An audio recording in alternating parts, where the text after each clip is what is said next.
राहुल गांधींनी जी पत्रकार परिषद घेतली आणि त्याच्यातनं जे पुराव्यानिशी त्यांनी सिद्ध करून दिलं की ह्या देशामध्ये वोट चोरी करून राष्ट्रीय सरकार स्थापन झालं, ह्याच्याबद्दल लोकांच्या मनात प्रचंड अस्वस्थता आणि राग आहे. येणाऱ्या काळामध्ये राष्ट्रवादी काँग्रेस पुढाकार घेणार आहेत, साहेब स्वतः पुढाकार घेणार आहेत आणि सर्व महाराष्ट्रातल्या पराभूत उमेदवारांच्या मतदारसंघातल्या झालेली चोरी ही उघडकीस आणणार आहेत. आता आमच्याकडे 2 मतदारसंघाचा काही प्रमाणात माहिती उपलब्ध आहे, वास्तव माहिती उपलब्ध आहे, कारण का त्याने अभ्यास केले गेले 6 महिने. त्याच्यातले एक आमचे शिरूरचे उमेदवार अशोक बापू पवार आणि दुसरे आमचे हडपसरचे उमेदवार श्री प्रशांत जगताप, ह्या दोघांनी जी काय माहिती जमा केली आहे त्या साहेबांच्या उपस्थितीत ते तुमच्या समोर मांडणार आहेत. पण त्याचबरोबर इथे न थांबता येणाऱ्या काळामध्ये अनेक उमेदवारांनी जे शोधकार्य केलं आहे आणि निवडणूक आयोगाच्या माध्यमातून महाराष्ट्राची निवडणूक आम्हाला हरवण्यासाठी जे प्रयत्न झाले आणि ते यशस्वी झाले, ते संपूर्ण प्रकरण उघडकीस आणण्याचं काम आम्ही करणार आहोत. मी पहिल्यांदा अशोक बापू पवार यांना विनंती करतो की त्यांनी पूर्ण माहिती पत्रकारांसमोर उघड करावी. आदरणीय साहेब, आदरणीय पत्रकार मित्र सर्व, शिरूर 198 विधानसभा मतदारसंघात आपल्या पुढं स्क्रीनला दाखवले जे रेड लाईन आहे ते वेगळे वरचे, म्हणजे त्यांचा संबंध नाही. त्याच्या खाली आपण जर पाहिलं तर केसनंद हे मतदारसंघातील माझं एक गाव आहे आणि घर क्रमांक 1 याच्या अंतर्गत 188 मतदार नोंद झालेली आहे.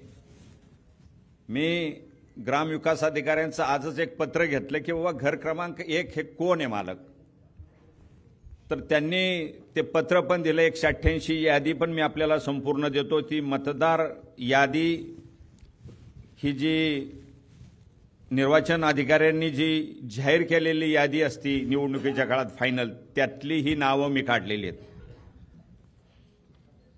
तर त्या आजच्या पत्रामध्येच त्यांनी मला कळवलं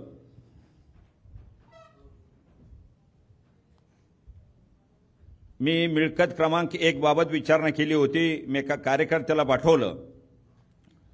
वरील संदर्भीय विषयास अनुसरून आपणास कळवण्यास येते की सध्याचा नमुना नंबर 8 सन 2023 ते 27च्या रजिस्टरची पाहणी केली असता त्यामध्ये मिळकत क्रमांक 1 आढळून येत नाही. नमुना नंबर 8चा शोध घेतला असता सन 2015 ते 2019 सालच्या रजिस्टरमध्ये मासिक सभा दिनांक 24/3/2015चा ठराव क्रमांक 142 15 अन्वये सदर नोंद कमी केल्याची दिसून येत आहे. म्हणजे नोंद 2015ची कमी झालेली आहे, सगळं झालेलं आहे. मग एक घर क्रमांक 1 हा कुणी दिला आणि 188 मतदार कुणी नोंदले आणि त्याच्यामध्ये सर्व जाती धर्माचे, म्हणजे आनंद आहे, मुस्लिम पण आहे, हिंदू पण आहेत, सगळी वेगवेगळ्या आडनावाची माणसं आपण पाहताल त्या 188 मध्ये दिसून येतात. तेवढंच. हा एकच पुढचं. आणि तुमच्याकडे एकूण पत्र दाखवा ना, पत्र टाकले ना आत्ताच. 5 वर्षात किती मतदान होतं ते पण सांगतो आकडेवारी.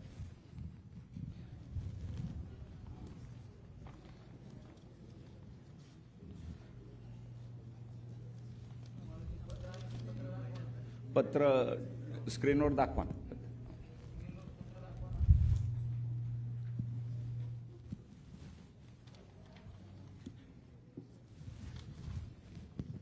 तोपर्यंत वाढलेलं मतदान आणि बोगस मतदान ते सांगा. आणि जो माझा विधानसभा मतदारसंघ 198, लोकसभा 2024 ती कालची म्हणजे 2019 ते 2024च्या लोकसभेच्या 5 वर्षामध्ये मतदार संख्या 49,837 वाढली 5 वर्षात आणि नंतरच्या लोकसभा 2024 ते विधानसभा 2024 6 महिन्याच्या मधल्या काळामध्ये 32,319 मतदार संख्या वाढली. म्हणजे 5 वर्षात फक्त 49,837 आणि 6 महिन्याच्यात 32,319 ही मतदार संख्या वाढली गेली. ह्या मतदार अभ्यास करत असताना थोडा वेळ लागतोय, कारण आमच्याकडे इलेक्ट्रॉल रोलची माहिती नाही, परंतु आम्ही डायरेक्ट मतदार यादी पान न पान तपासून आमचं काम चाललंय. आतापर्यंत मोठ्या प्रमाणात दुबार नावं ती धाडाळल्यात. एका व्यक्तीची 3-3, 4-4 वेळेला नाव आहेत. आणि दुसरं, शेजारचे जे तालुके आहेत माझ्या, उदाहरणार्थ दौंड तालुका, शिरूर विधानसभा मतदारसंघ हा हवेली आणि शिरूर मिळून झालेला आहे. दौंडमधली मी माहिती घेतली मतदार यादीतली, तर त्यापैकी हवेलीमध्ये 2,711 आले, शिरूरमध्ये 2,640 आले. आंबेगावमधून जे ट्रान्सफर झालेत माझ्याकडे ते हवेलीत 1,413 आणि शिरूरमध्ये 1,987. पारनेरमधून जे ट्रान्सफर झालेत माझ्या मतदारसंघात ते हवेलीमध्ये 1,715 आणि शिरूरमध्ये 2,551. वडगाव शेरीमधून हवेलीमध्ये 2,272 आणि शिरूरमध्ये 2,173. असे मिळून हे 4च मतदारसंघ तपासलेत मी, तर 17,442 नावं ह्या मतदारसंघातून माझ्याकडे आले. आणि याची भक्कम माहिती माझ्याकडे की मतदार यांची नावं इकडं पण आहे आणि तिकडं पण आहे.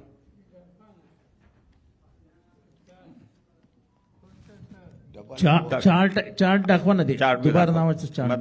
मतदारांचा चार्ट दाखवा, दोन्हीकडे नाव असतील प्लीज.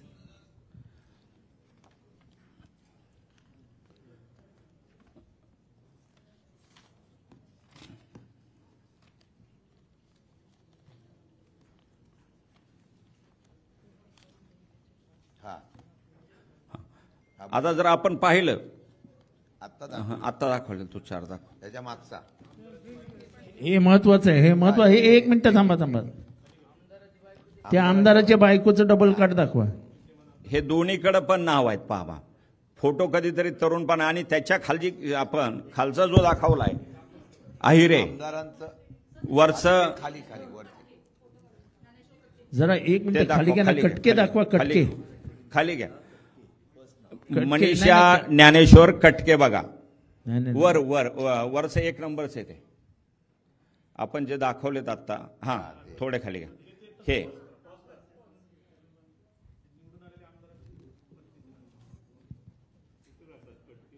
वाघोलीमध्ये बघा, त्यांचा घर क्रमांक 1 मध्ये घर क्रमांक दिला नाही आणि दुसऱ्याकडे घर क्रमांकाच्या पुढे गाडे वस्ती लिहिलंय आणि 41 एकात वय दाखवले आणि एकात 40 वय दाखवले. त्याच्या खालचा फोटो पाहिला तर फक्त कोट घालून एकाने फोटो काढलाय आणि विदाऊट कोट घालून, कोट नसलेला तो फोटा, ते संजय रमेश अहिरे, त्यांचा बी घर क्रमांक 1 मध्ये नाहीये आणि दुसऱ्या क्रमांकामध्ये 206 आहे. त्याच्यानंतर खाली थोडंसं गेलो, थोडंसं पुढं, तर एकाच महिलेचे शैला दीपक, बरोबर, शैला दीपक जाधव या महिला भगिनीचे 3 नाव आहेत. एकात घर क्रमांक आहे, 2 मध्ये घर क्रमांकच नाही. अशी अनेक दुबार नावं या मतदारसंघात, दुबार, तिबार, चौपट, 5 अशी अनेक नावं या मतदारसंघात आहे. आता आम्हाला सगळी माहिती इलेक्ट्रॉल रोल नसल्यामुळे मिळत नाही की काही माणसं माझ्या मतदारसंघात साताऱ्यावरनं आलेले, काही नगर जिल्ह्याच्या पलीकडं, काही तालुक्यातनं आलेले. ती माहिती आम्ही आता काढतोय. आणि काही फोटो जर आपण पाहिले ते दाखवतो. त्याच्या पुढचंच पान घेतलं तर लगेच दिसेल थोडंसं पुढे. ते पहा, आपण जे दाखवलं जाते तिथं आधार कार्ड, जे फोटो लावला जातो त्याच्यात फक्त नुसता असं काही दिसतच नाही, बारका टिपका असल्यागत दिसतोय बघा. हा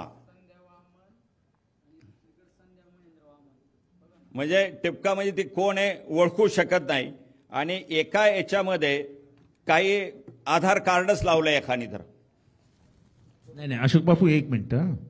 एक मिनिट ते खाली घ्या जरा, एक मिनिट खाली घ्या, हे एक मिनिट खाली घ्या. एक तुमच्या पत्रकारांच्या लक्षात येईल 108 क्रमांकाचं बघा, नाव संध्या वामन.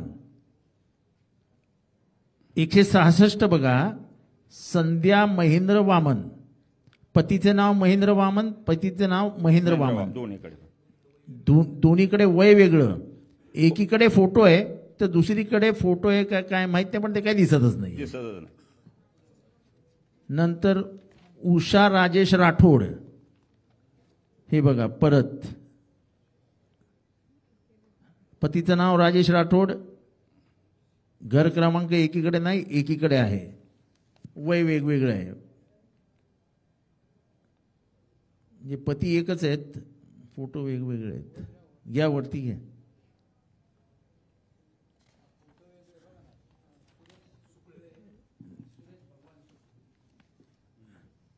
म्हणजे हे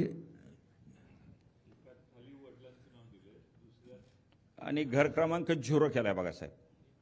नाही नाही भगवान दिलं ना, भगवान सुकळे वडिलांचं नाव दिलंय. एकात घर क्रमांक नाही आणि एकात 0 नंबर दिलाय घर क्रमांक. 00. घे वरती घ्या. एकीकडे बघा, एक हळूहळू जरा खाली घ्या, जरा अल्पना चव्हाण खाली घ्या. हां अल्पना चव्हाण, अरे जरा खाली घ्या ना प्लीज. अल्पना चव्हाण, पतीचे नाव प्रमोद चव्हाण. अल्पना प्रमोद चव्हाण, पतीचे नाव प्रमोद चव्हाण. घर क्रमांक एकीकडे आदर्श कॉलनी, एकीकडे नो. फोटो वेगवेगळे, वेगवेगळे बूथ आहेत. म्हणजे मतदान करायला सोपं. हा बरोबर, म्हणजे मतदान करायला सोपं. इथे मतदान करून गेलं, शाई काढली, बाजूला गेलं, मतदान केलं, काम संपलं. म्हणजे निवडणूक प्रक्रिया ह्याचा हास्य विनोद करून टाकलाय. रंजना सूर्यवंशी, रंजना गोरख सूर्यवंशी, पतीचे नाव गोरख सूर्यवंशी, दुसरीकडे पण पतीचं नाव गोरख सूर्यवंशी. एकीकडे घर क्रमांक आवळवाडी आणि दुसरीकडे 274/15. वय वेगळं. वा म्हणजे असं असे कमीत कमी किती 27,000 नाव पुढे आता शोधलेत आम्ही फक्त 27. अजून आता चाललंय. आता हे काही दिवस लागतील आम्हाला. हे साधारण 15 दिवस लागतील पुढचं वर्ष शोधायला, कारण पान पाहावं लागतंय.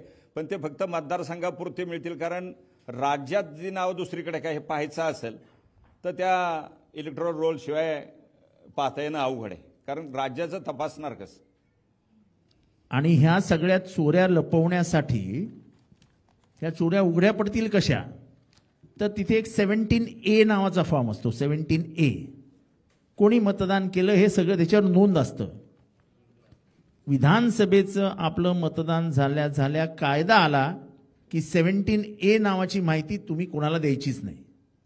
ती लॉक अँड की मध्ये टाकून दिली बाजूला. 17A माहिती मागितली आम्ही, आज आतापर्यंत तर काय मिळालं नाही आम्हाला. दुसरी ह्याच्यातली महत्वाची गोष्ट,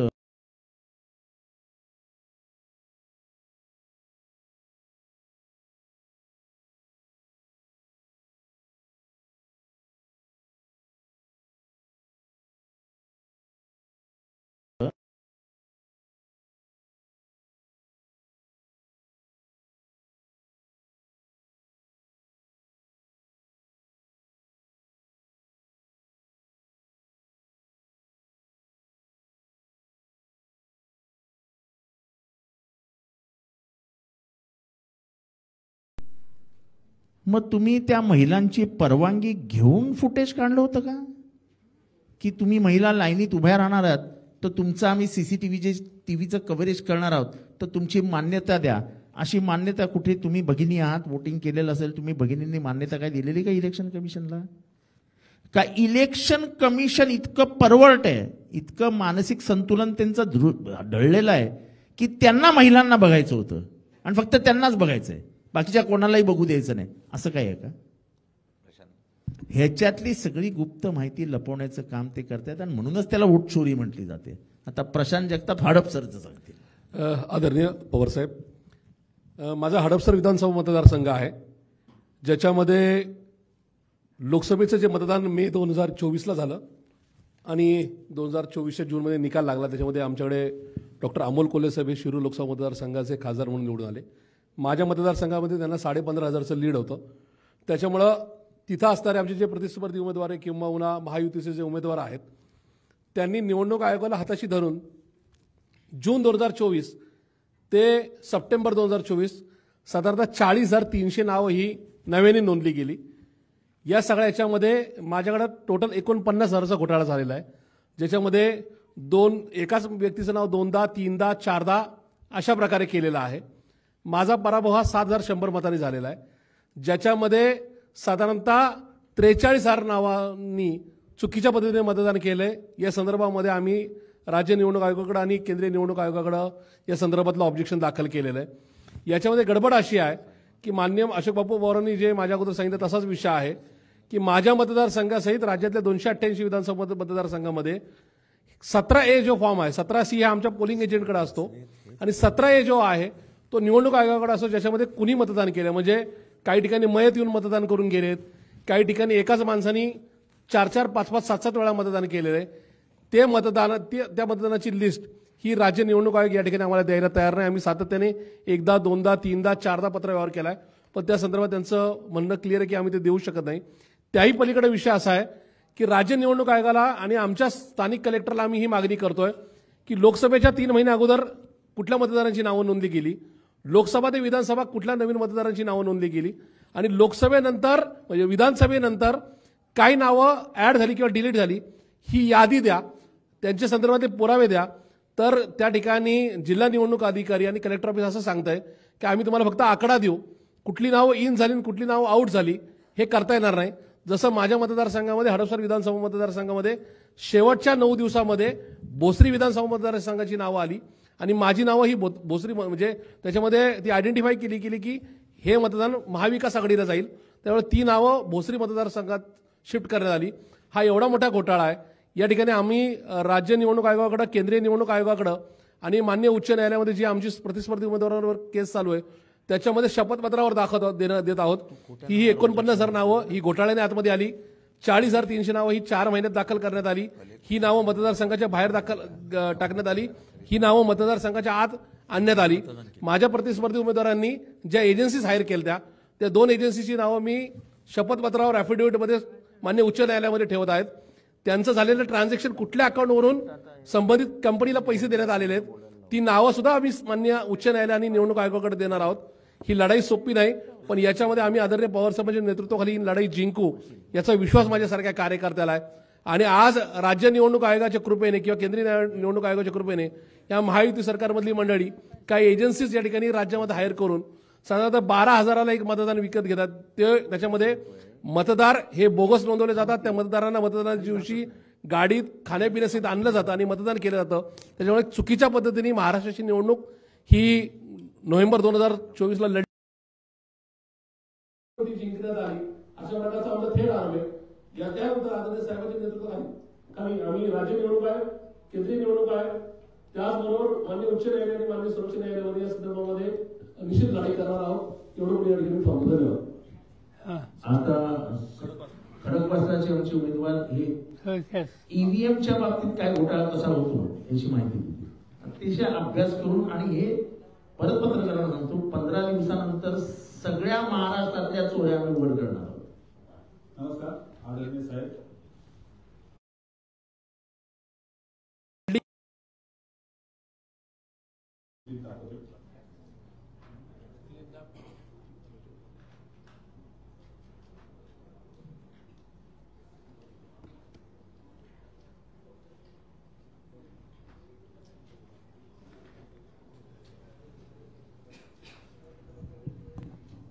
ही चिठ्ठी थांबलेली दिसते आपल्याला.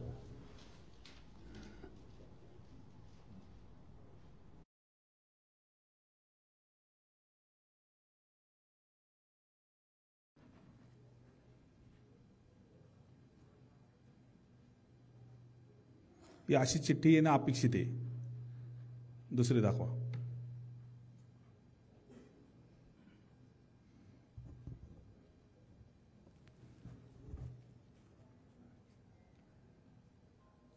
तुम्ही बघत असाल की एका क्लिपमध्ये चिठ्ठी येताना व्यवस्थित दिसते आणि दुसऱ्या क्लिपमध्ये तुम्हाला चिठ्ठी फक्त थांबलेली आहे, फक्त लाईट लागते.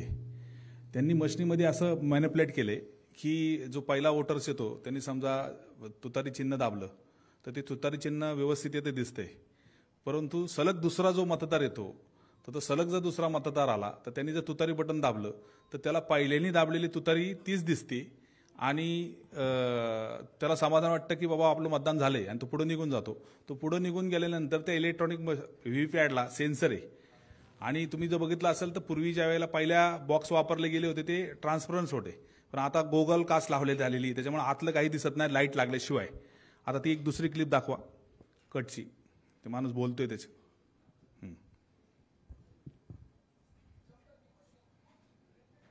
आवाज नहीं होता जब तक कि मशीन खुद प्रिंटेड पेपर स्लिप को काटती नहीं है, वोट इलेक्ट्रॉनिक तरीके से सीयू में रिकॉर्ड नहीं होता. याचा अर्थ असा झाला की जोपर्यंत ती चिठ्ठी आपली होल्ड आहे तोवर ते मशीनला कमांड देत नाहीये आणि जो ज्या वेळेला कटिंग होती ती तुमच्या डोळ्यासमोर दिसत नाही आणि त्यांनी फक्त बाकीच्यांचे सगळ्यांचे कट होतात. ज्यांचं मत त्यांना घ्यायचंय, जो 2 नंबरचा जो कॅन्डिडेट आहे विरोधी पार्टीचा, तर त्याला जर सलग 2 जणांनी मतदान केलं तर त्यातलं एक मत हे ती लोक चोरतात. ते मशिनीमध्ये कसं चोरलं जातं त्याचं तुम्हाला हे प्रात्यक्षिक दाखवण्यात आलं. धन्यवाद. आता साहेब आपल्याला संबोधित करतील.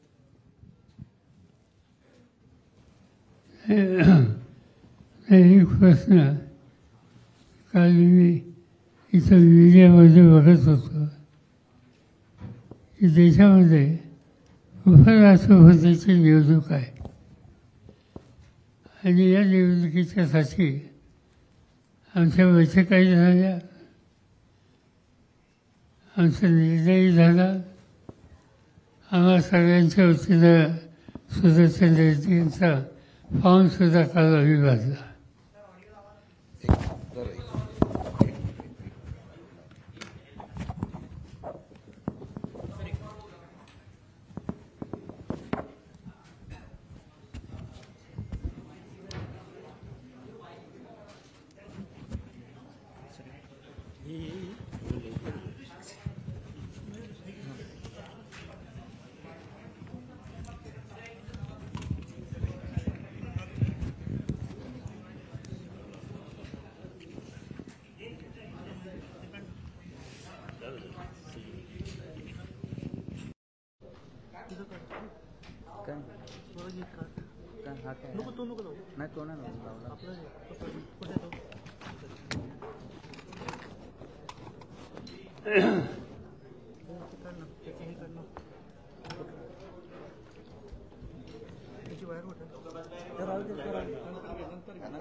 उपराष्ट्रपतीच्या पदाची निवडणूक आहे.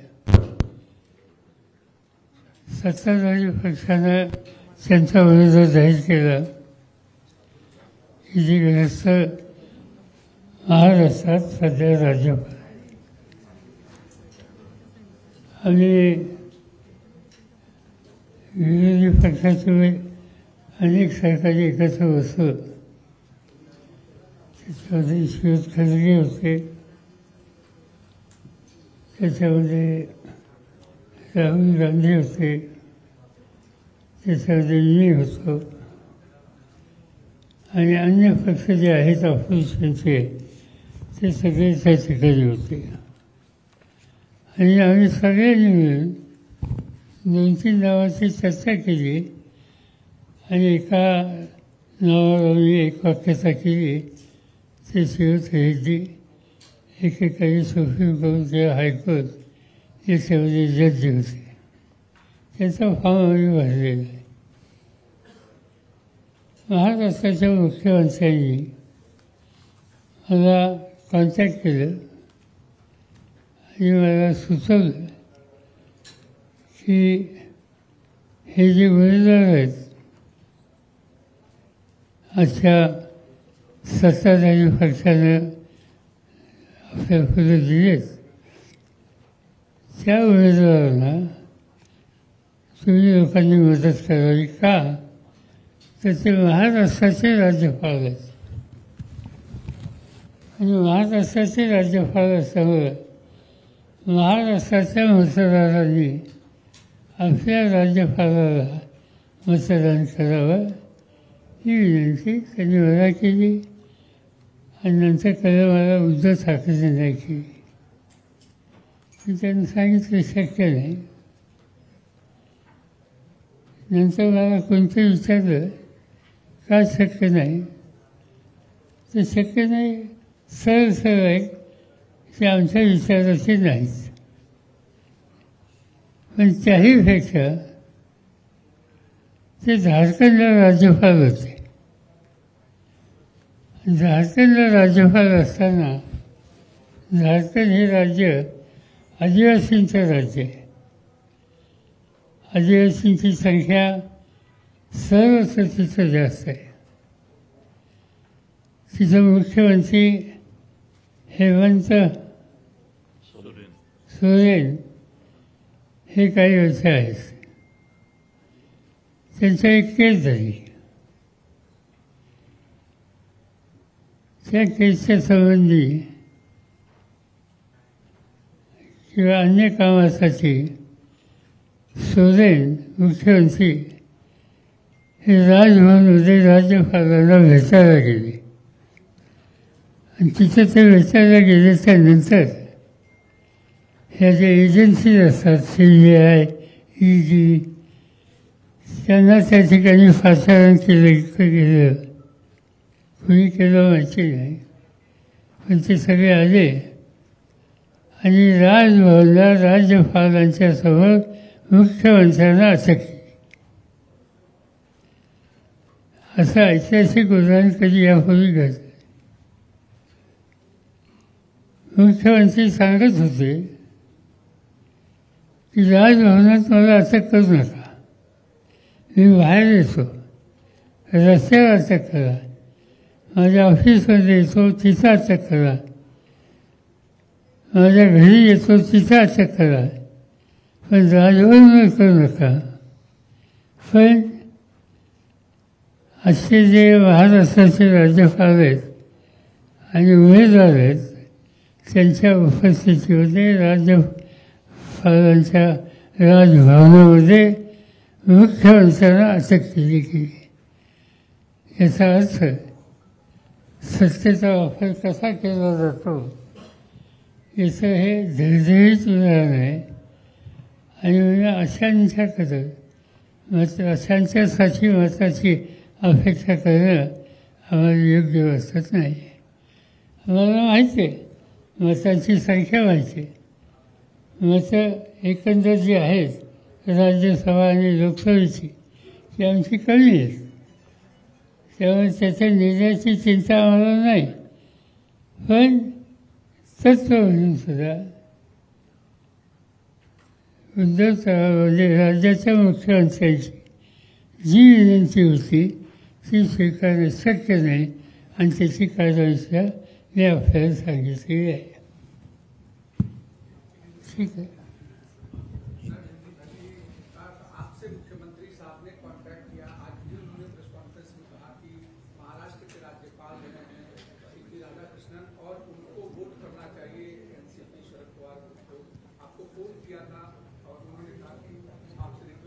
ये तो मैंने कहा शुरू है ना कि भाई मुझे देवेंद्र फडणवीस का टेलीफोन आया था और उन्होंने रिक्वेस्ट की कि जो उनका कैंडिडेट है वो यहाँ के राज्यपाल है और महाराष्ट्र का राज्यपाल होने के बाद हम सब लोगों को उन्हें मदद करनी चाहिए, वो करिए कि जिसका स्वीकार करना हमें पॉसिबल नहीं था.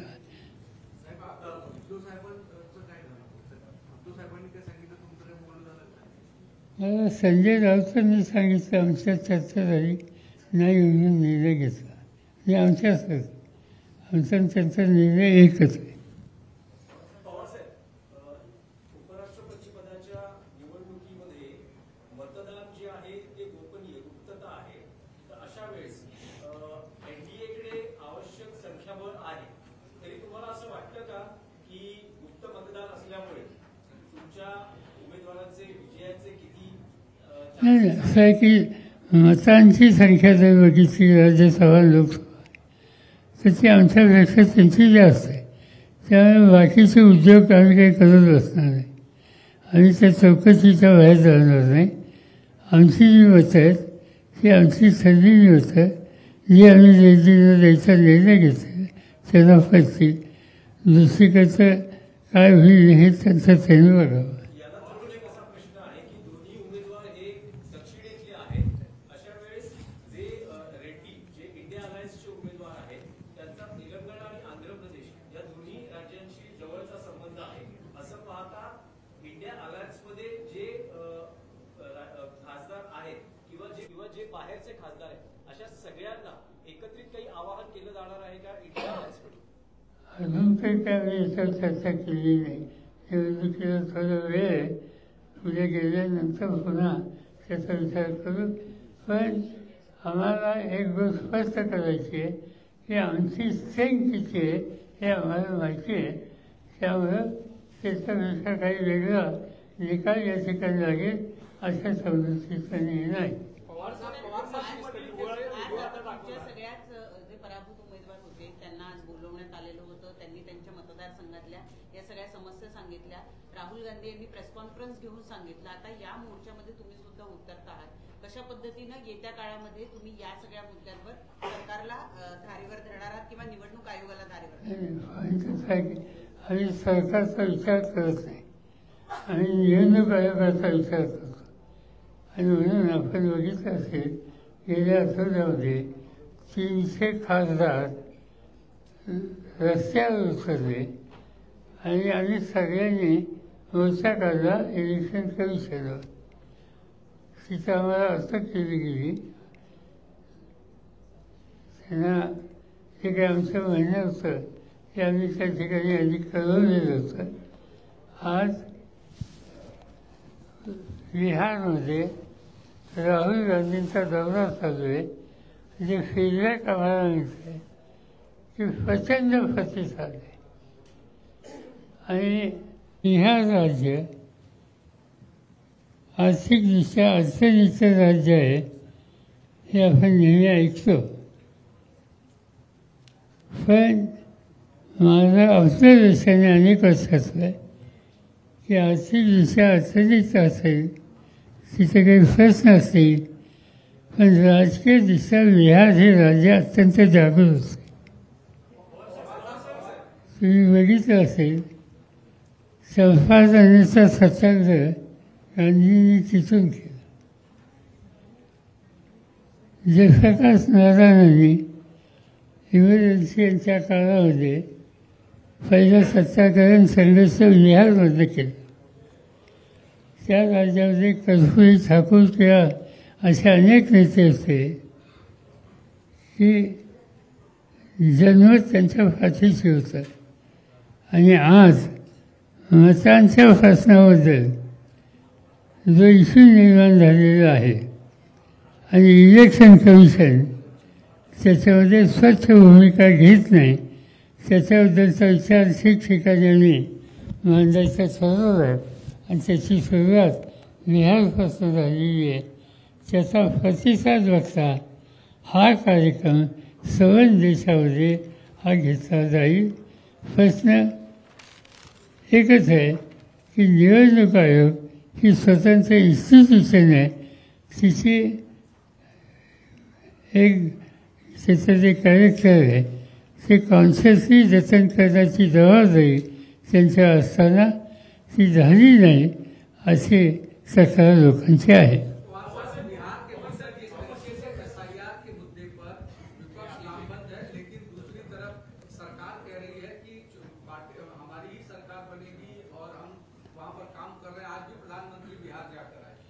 ठीक है, वो तो कह सकते हैं, हमारी सरकार बनेगी ये उन्हें कहने नहीं क्या भाषा है वो तो कहेंगे।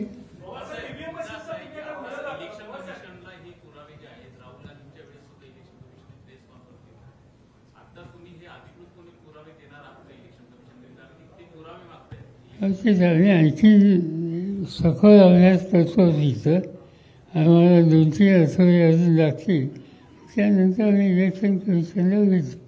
आमची काही फारशी अपेक्षा नाही, कारण इलेक्शन कमिशनला राहुल गांधी यांनी सगळे इश्यू बांधल्यानंतर जी प्रतिक्रिया त्यांनी दिली ती प्रतिक्रिया बघितल्याच्यानंतर त्यांच्याकडून इथं काही वेगळं सहानुभूती किंवा योग्य निर्णय होईल असं दिसत नाही.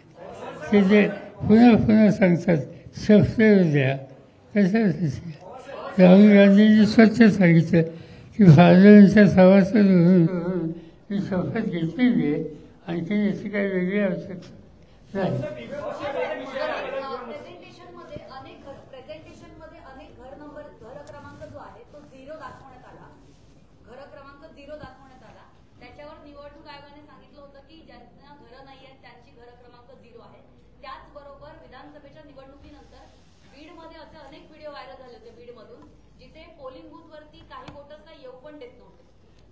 ही तक्रार होती, आम्ही ती आता इथं घेतली नाही.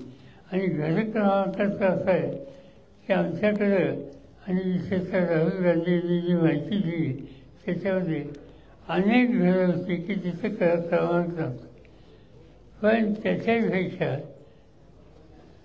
झोपडपट्टीमध्ये घर आहे, एक व्यक्ती त्या ठिकाणी असते आणि तिथे 140 लोकांनी मतदान त्या घराच्या नावावर केलेले की तिथे एक व्यक्ती आहे.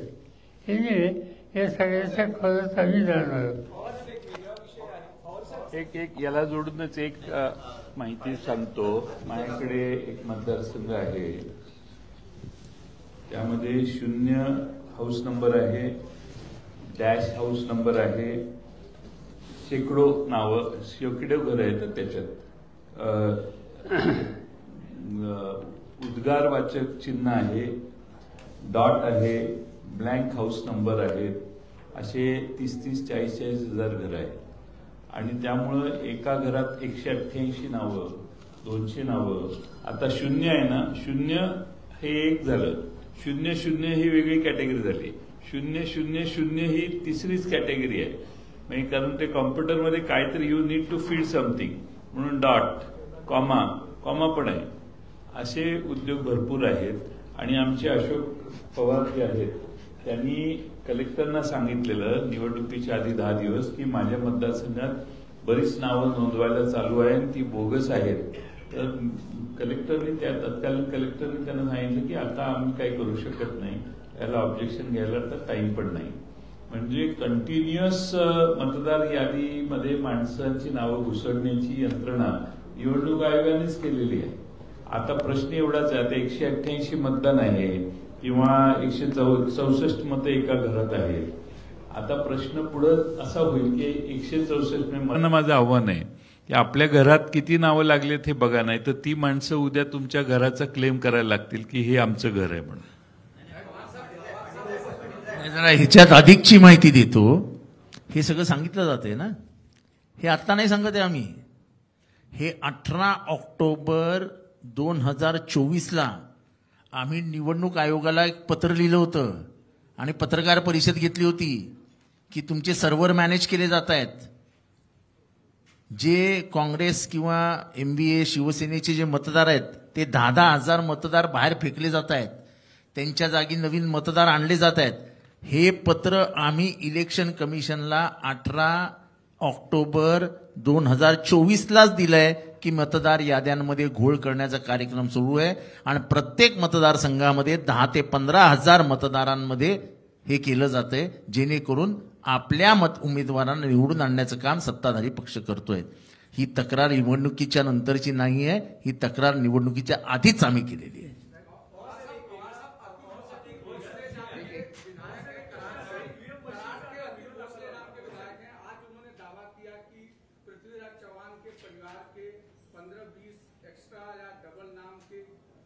आइडेंटिफाई किए हैं, जिस पर सीएम ने कहा कि अब विपक्ष को इसका जवाब देना चाहिए. ठीक है देखेंगे 15-20 ये तो कोई मेरे घर में 15-20 होते रहे हम 150 बात या 800 बात और 15 बात इसमें फर्क है। ये अच्छी बात है कि देवेंद्र फडणवीस भी मान गए कि वोटर लिस्ट में धांधली होती है और यही हम चाहते हैं और हम कहते हैं उनको अगर ये ऑब्जेक्शन होगा तो उन्होंने भी हमारी ये जो प्रयास जो चालू है उसमें जुड़ जाना चाहिए और इलेक्शन कमीशन को लाइन पे लाने की जरूरत जो है उसमें सहभाग होना चाहिए। लास्ट क्वेश्चन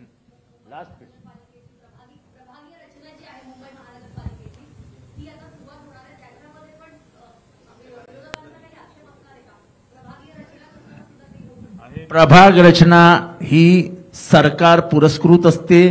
आयुक्त हा सरकारी नोकर असतो। मी स्वतः ठाण्यामधली प्रभाग रचना बघितलेली आहे। 2017 साली केलेली प्रभाग रचना ही नेत्यांच्या घरात बसून आयुक्तांनी केलेली आहे। त्याच्यामुळे प्रभाग रचना ही स्वतंत्र पद्धतीने करण्याचं काम निवडणूक आयोगाने करावं असं 4 महिने अगोदर त्यांना मी पत्र दिलेलं आहे। कुठलीही प्रभाग रचना ही स्वतंत्ररित्या केली जात नाही, त्याच्यावर प्रचंड सरकारचा दबाव असतो असा आमचा आरोप नाही तर ते मी पुराव्यानिशी सिद्ध करून देईन। चला, थँक्यू व्हेरी मच, थँक्यू।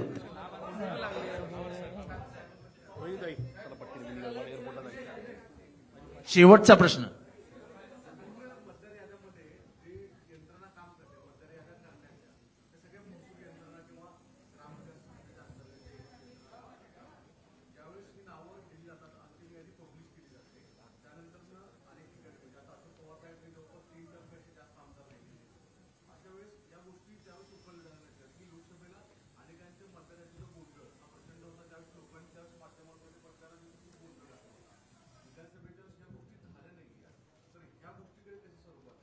नाही, यामध्ये तुम्हाला मी माझं उदाहरण देतो। आम्ही ऑब्जेक्शन घेतलं, जिल्हाधिकाऱ्यांनी सांगितलं पण होतं की नावं जी आहेत ती ऍड करा, ही नावं कमी करा, तरी सुद्धा ती नावं घेतली गेलेली आहेत। हे सत्य आहे।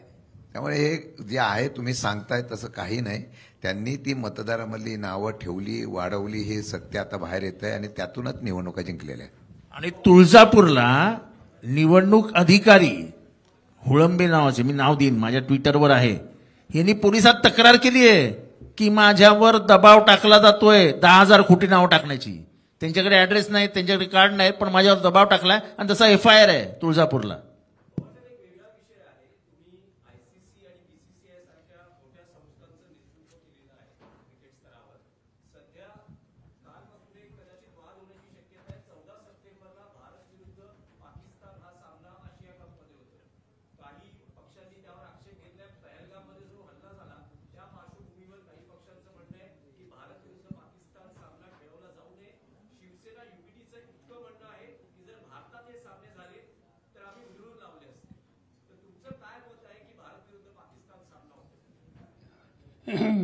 माझं काही मत त्याच्यात नाही। मी ज्या दिवशी इंटरनॅशनल क्रिकेट काउन्सिलचं अध्यक्षपद सोडलं त्या दिवशीपासून क्रिकेट मॅनेजमेंट या संबंधीचा विषय मी सोडलेला आहे।